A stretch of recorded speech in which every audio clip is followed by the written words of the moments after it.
আব্বা কোরবানির ঈদ তো চলে এলো, সবাই তো কোরবানির জন্য খাসি বকরি কিনে নিল। আব্বা তুমি কোরবানি দিবা না? হ্যাঁ কুরবানি তো দিব রে, কিন্তু এখন পর্যন্ত একটা ছাগলও পেলাম না রে। বাড়িতে যদি বসে থাকবো তো বাইরে ছাগল টাগল পাবা, তাই জন্য তো বাইরে গিয়ে দেখতে হবে। হ্যাঁ তাই তো, বাড়িতে বসে কি কাহানি কাটলে ছাগল পাওয়া যাবে? গ্রামে গিয়ে ছাগল গুলা খুঁজতে হবে। কিন্তু কোরবানির জন্য বড় আর ভালো ছাগল নিবা, অনেক দিন ধরে যেন মাংসটা খেতে পায়। বেশ গ্রামে চল, ভালো ছাগল পাই নাকি? ওগো আমার টাকাটা দাও। ঠিক আছে চলো, আমি টাকা বের করে দিচ্ছি।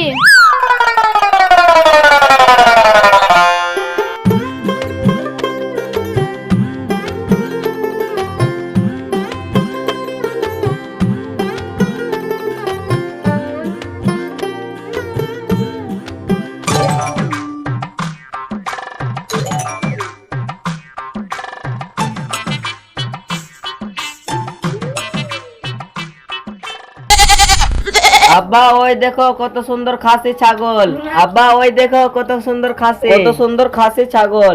হ্যাঁ কিন্তু ছাগলটা দেখতে তো খুবই সুন্দর। হ্যাঁ একটু কিন্তু সমস্যা।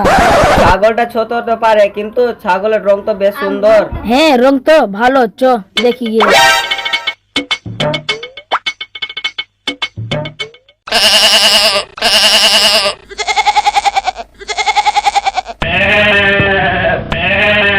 কি ব্যাপার ভাই, এভাবে আপনারা ছাগল কেন দেখছো? এই ছাগলটা আপনার নাকি? হ্যাঁ এই ছাগলটা আমার। কেন কিন্তু কি হয়েছে? না কিছু হয়নি, কুরবানি দিব তার লাগে ছাগল ঢুঁড়তে পেরেছি। রাস্তায় যেতে যেতে এই ছাগলটা আপনার দেখলাম, সেই জন্য আপনার কাছে আসলাম। ছাগলটা বিক্রি করবেন না? হ্যাঁ ছাগলটা বিক্রি করবো, সেই জন্য ছাগলটা পুষছি। ভাই ছাগলটা তো বিক্রি করবে, বলেন কত টাকা নেবেন? আর কি বলবো, 5-6 দিন পরে 6,000 টাকা বলে গেল। এখন তো কুরবানির সময় চলছে, এখন তো 12,000 টাকা দিয়ে। আরে কি বলছেন চাচা, এইটুকু ছাগলের দাম 12,000 টাকা? আপনাকে যদি বিক্রি করে যায় তো আপনার দাম তো 12,000 টাকা হবে না, আপনার খাসির দাম 12,000 টাকা। দাদা এখন ছোট ছোট বাকরির দাম তো 12,000 টাকা। ভাই ওইগুলো কথা বাদ দেন, 9,500 টাকা নেন আর ছাগলটা দেন। না না না, ওই গালা দাম খাসি হয়, ওই গালা দাম পাঠি হয়। তা ভাই ছাগল দাম কত নেবেন বলেন? তা ভাই দাম দর করবো না, একদম 11,000 টাকা নিব। তাহলে আপনার ছাগল নিতে পারবো না, তাহলে আমরা আসি। চাচা এই ছাগলটা যখন বড় হবে তাই ছাগলটার দুধ দুয়ে খান, আর বেশি দাম হবে।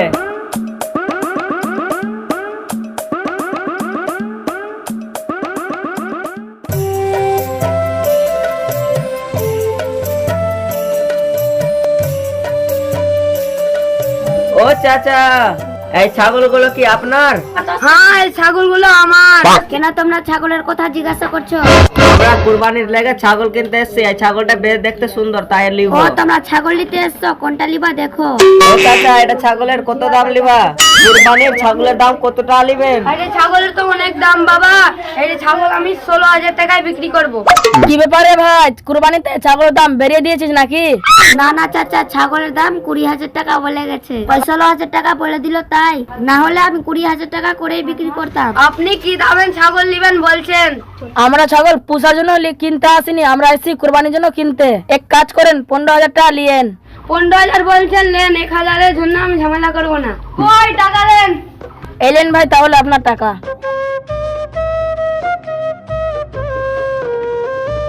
তাহলে ভাই আমরা আসি।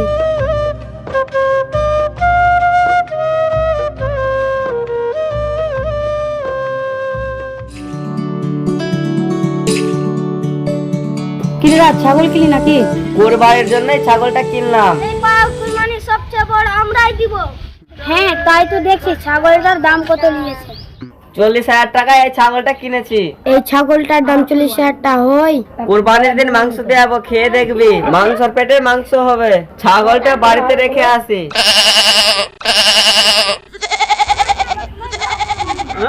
মাংস তো 100 গ্রাম করে দে।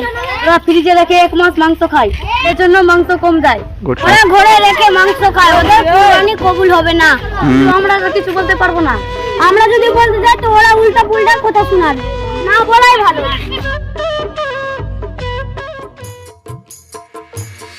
মা ওগো মা, কি রে ছাগল নিয়ে চলে এসেছিস তোরা? আইলাও ছাগলটা বানো।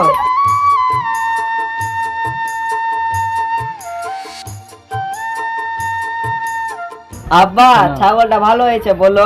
হ্যাঁ ছাগলটা ভালো হয়েছে, এবার দেখবি পাড়াতে আমারই নাম হবে, লোকে বলবে কুমির একটা কুরবানি দিচ্ছে। আব্বা যা করো করো, কিন্তু আমার জন্য ভালো ভালো মাংসগুলো আমার জন্য আলাদা রাখবা, আর মাথার মোচগুলো আলাদা রাখবা। আমি এই বাড়িতে কপচি ডুবিয়ে খাবো। হ্যাঁ রাখবো, তুই তো আমার একমাত্র ছেলে, তোকে খেলাবো না তো কাকে খেলাবো? আমি অনেক দিন ধরে খাসি মাংস খাইনি, দরকার হলে দোষের মানুষকে মাংস কম দিব।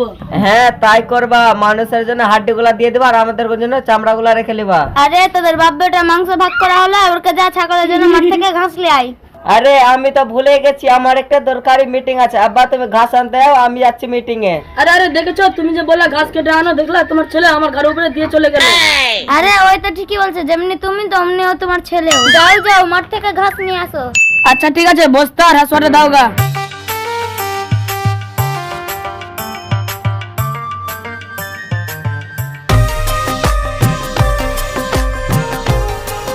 সরি সরি, আমার আসতে একটু দেরি হয়ে গেল। আমি এখানে দাঁড়িয়ে আছি, তুমি কি কাজ করছিলা?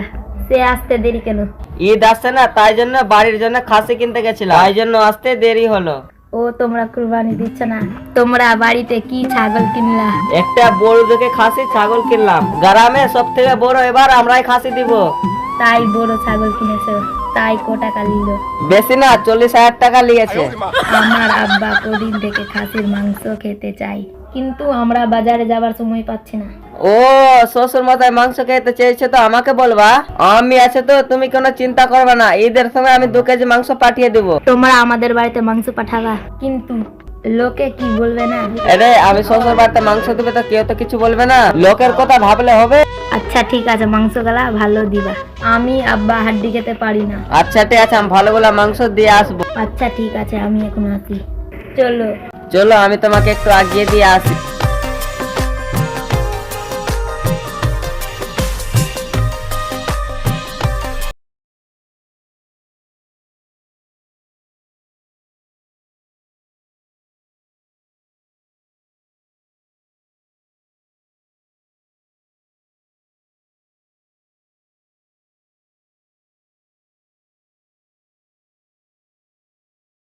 আমাকে মাংস খেতে খুবই ভালো লাগে।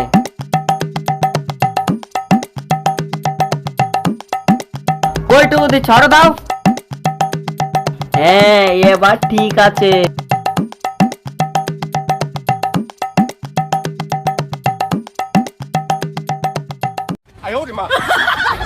কি স্বাদ, কি মাংসের স্বাদ।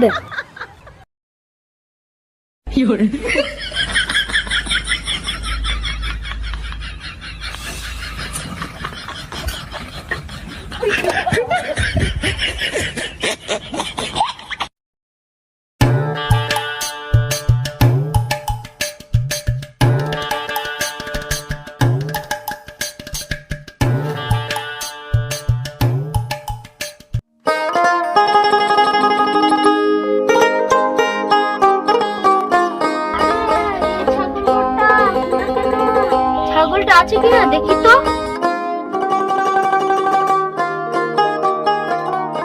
কি ব্যাপার, ছাগল কই? ছাগল কোথায় গেল? কই গো, কোথায় আছো? কি শর্মা না হলে এসে দেখো। কি গো সকাল সকাল চেনালো কেন? এই দেখো আমাদের খাসি আর ছাগলটা ঘরে নেই, মনে হয় চুরি হয়ে গেছে। ছাগল চুরি হয়ে গেল মানে? দেখি দিদি। হায় হায়, আমার কি হলো? আমার এত টাকা দামের ছাগল চুরি হয়ে গেল। আব্বা এবার তাহলে আমার খাসির মাংস খাওয়া হলো। ছাগল তো চুরি হয়ে গেল বেটা, কি করে খাবি? আব্বা এবার যদি আমরা কুরবানি না দিতে পারি তো আমাদের বস্তিতে মান সম্মান থাকবে না। আমরা প্রত্যেক বছর মানুষকে মাংস কম দিই, তাই জন্য ঘৃণা করে। তোরা বাপটার জন্য আমাদের আল্লাহ এমন করলো। আল্লাহ আমাদেরকে ঈদ দিয়েছে, তাই জন্য যারা কুরবানি দিতে পারে না তাদেরকে আমরা মাংস দিয়ে সাহায্য করি। রক্ত সুযোগ অবধি আমি দেখা করতে পারি, কেমন আছে আমি জানতে পারি, তাই জন্য আমরা মাংস সমান করে ভাগ করে দেয়। তোরা তো বাড়িতে ভালো ভালো মাংস রেখে খারাপ মাংস দিস, তোরা ফ্রিজে মাংস রেখে 1 মাস খেতে পারিস। তোরা যে এমন করিস আমাদের কুরবানি কোনোদিনও কবুল হবে না, আরো গুনাহ হয়। তোদের কথা বললে কিন্তু যারা বাপটা আমার কথা শুনিস না। আব্বা মা ঠিকই কথা বলেছে, আমরা গরিবের মাংস খেয়ে ভুল করেছি, এইভাবে আমাদের কুরবানি কবুল হয় না। হ্যাঁ তুই ঠিকই বলেছিস, এভাবে আমাদের কুরবানি কবুল হয় না। সবার জন্য কুরবানির মাংস সমান, বাড়িতে ভালো মাংস রাখবো আর গরিব থেকে খারাপ মাংস দিব, এটা ঠিক না। তুমি আমাদের চোখ খুলে দিয়েছো, এবার ভালো করে কুরবানি দিব সঠিকভাবে। আচ্ছা যা হয়েছে বাদ দাও, গা হাত ধুয়ে ঈদের নামাজ আচ্ছা যা হয়েছে ছাড়ো, তুমি আল্লাহর কাছে যে আর আল্লাহর কাছে ক্ষমা চাইলে সব ঠিক করে দেবে। হ্যাঁ তুমি ঠিকই বলেছো, চোর আজ গা হাত দিয়ে ঈদের নামাজ তো পড়তে যাই।